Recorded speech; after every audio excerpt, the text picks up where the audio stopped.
Hello mga kaibigan, welcome back sa ating channel.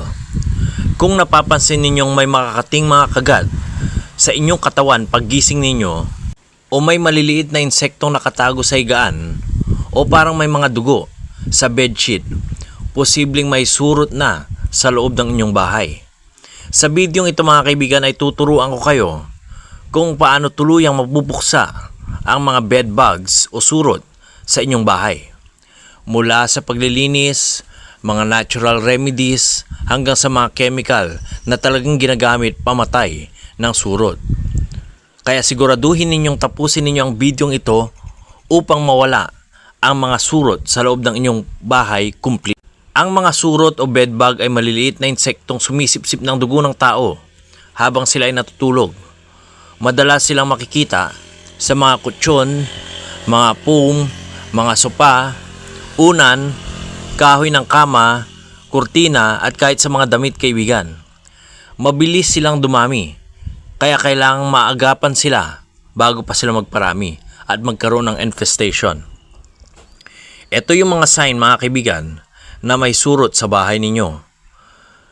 Makating kagat sa inyong balat na magkakadikit, mga maliliit na dugo sa inyong bedsheet, maitim na tuldok o dumi ng surot, amoy na parang luma o maasim, nakikitang maliliit na kulay brown na insekto sa kama.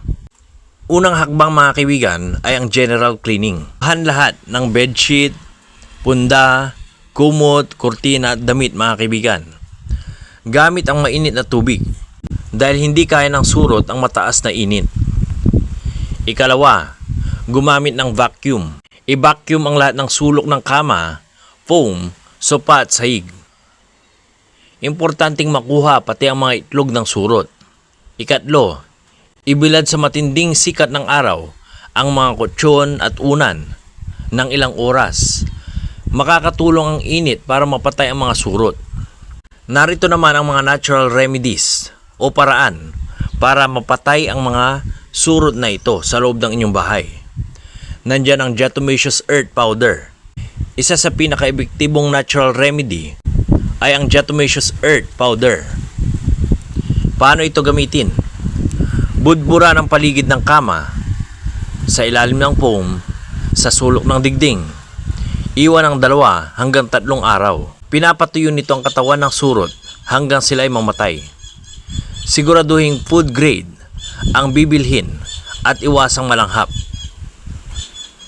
Narito naman ang mga kemikal na pwedeng gamitin pamatay ng surot. Reminder lang mga kaibigan, magsuot ng gloves at mask kapag ginagamit ang chemical na ito. Ilayo ang mga bata at mga alagang hayop. Una ay ang permethrin spray. Ang permethrin spray ay isa sa pinaka-common na chemical laban sa surot. Paano ito gamitin? I-spray ito sa kama, singit ng pung, kahoy ng kama, sopa at sulok ng bahay. Patuyuin muna ito bago gamitin uli ang higaan. Ikalawa, ang deltamethrin. Mas malakas ito kumpara sa ordinaryong spray at ginagamit talaga ito sa pest control. Epektibo ito laban sa mga adult bed bugs, itlog at maliliit na mga surot. Sunding mabuti ang level at huwag sobrang timpla. Ikatlo, cypermethrin. Ang cypermethrin ay mabilis pumatay ng mga crawling insects tulad ng surot. Karaniwang inihahalo ito sa tubig bago i-spray. Ika-4, silica gel powder. Parang diatomaceous earth powder din mga kaibigan, pero mas industrial ang gamit nito. Sinisira nito ang protective layer ng katawan ng surot, kaya natutuyo sila. Gumamit ka rin ng bedbug fogger o bomba. May nabibiling fogger o insect bomb para sa buong kwarto. Pero tandaan mga kaibigan, hindi ito sapat na gamiting mag-isa. Madalas hindi naabot nito ang taguan ng mga surot. Mas effective pa rin kapag may kasama kang cleaning at direct spraying. Ngayon, paano naman ang dapat nating gawin para hindi na bumalik ang surot sa inyong bahay? Pagkatapos mong wala ng mga surot, Ito ang mga dapat gawin. Regular na maglinis. Iwasan ang lumang kutsyon galing sa iba. Hugasan agad ang mga gamit galing sa biyahe. Gumamit ng kobre kama at i-check lagi ang mga sulok ng kama.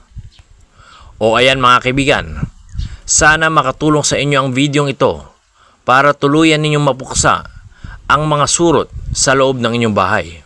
Kung may natutunan kayo sa videong ito, huwag sanang kalimutang mag-like, mag-comment at i-subscribe ang ating channel at i-share tong videong ito para makatulong din sa iba. See you next vlog mga kaibigan. That's all for now.